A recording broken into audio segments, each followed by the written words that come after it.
what have I gotten myself into? For these action-adventure RPG games, I like to follow a guide as I play.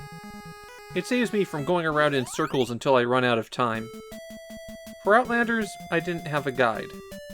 Every single video of this game on YouTube has the person play for about 2 minutes and then quit. I'm not sure as I start recording here how long this video is, but there's a very good chance it will be the longest video on Outlanders on YouTube. I managed to find a couple of speed runs on Nico Nico, and by a couple I do mean 2. Outlanders is a game that's been buried like a cat with a litter box.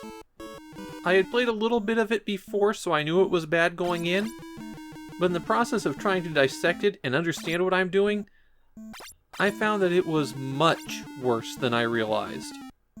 Outlanders was a comic first, and it was one of the very first Japanese comics to get any kind of release in the US. I've read the comic. It's terrible. It's about a goofy, ordinary guy who happens to be in the wrong place when an alien invasion occurs, and then he wins a contest against an alien princess so they decide to get married. That wasn't me making a joke about it being similar to Urusei Yatsura. It literally is just the same plot as Urusei Yatsura, except not funny. And just like that other comic, the big selling point of Outlanders is the green-haired, horned alien princess who only wears a bikini. In fact, that bikini is the only selling point for this game. The Outlanders game is really obvious with its box art, and it's actually made box copies pretty expensive to get. The thing is, she's not really in the game. The story to the game is kind of a sequel to the comic. The couple's finally getting married, but then aliens invade and kidnap the princess. So it's up to generic wish fulfillment guy to go and rescue her. As you start the game, you get this cut scene where these two characters talk back and forth to describe the plot, and you get your first hint of how badly things have gone wrong with the game. Look at those mouth flaps going every single frame. Once that's over, you're in a bunker, and get used to seeing these identical blank empty rooms. The game is going to consist of these and featureless outside areas linking them. In the next room, you get your first combat. There's 2 soldiers just walking around, and you hit the B button to swing your sword, or knife, or whatever that is. Later on, you'll get a gun, but the melee weapon is the only thing that works on bosses, so you might as well keep using it. Combat consists of just getting the enemies in the right position and swinging. If you get them into a line, you'll knock them back and just stand there and repeat. And this is everything that combat consists of. Enemies might drop some items when they die, and to collect those you have to move on top of them, hit A to open up the menu, and then choose to take them. The other menu options are for your status, which is very long since they only list 2 things at a time. They're not necessarily related things since max health and current health are on separate pages, and you have to go quite a ways in to find out things like what you need to get to level up. After that is magic, which I never managed to get any of. Then items, and that menu goes through each item in your inventory one at a time every time you hit the A. And if it's an item that you can use, it asks you if you want to use it. Choosing the option to end brings up a password if you're outside.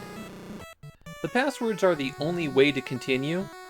When you get a game over, it doesn't take you back to the title screen. It just starts the game all over again.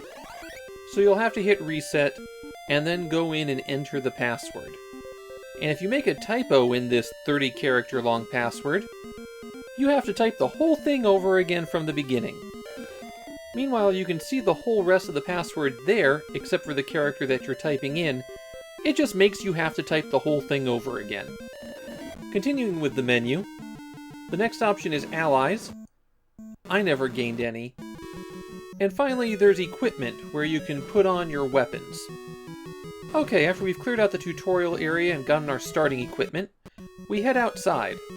As you walk around these big empty areas, you're going to see 2 different symbols. These static ones are groups of people that you can stop and talk to. while these ones that can move through walls and just kind of wander around slowly are enemies. One of the very few Japanese sources I found on it described them as the symbol for a men's room, and I can't really argue with that. As you explore around, you might find steps down to other areas.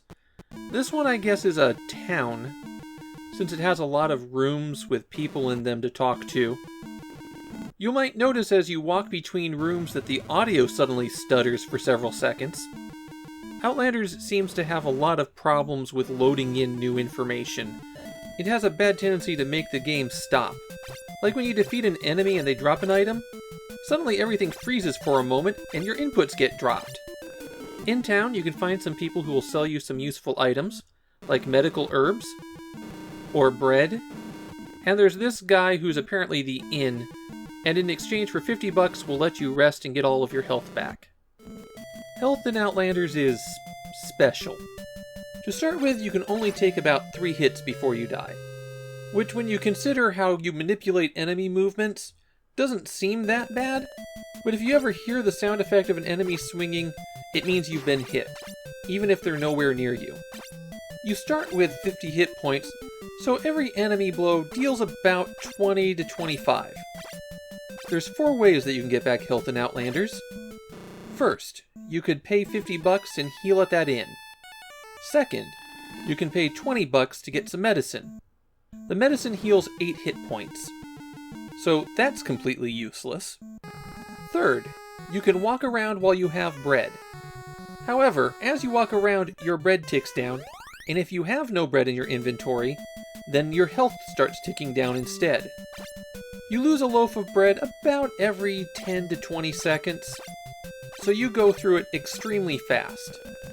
You can buy 1 loaf at a time from this guy at the cost of $5. The final way to heal, I'm pretty sure is unintentional, but it's the most effective one. You hit reset and enter your password, and you come back into the game at full health.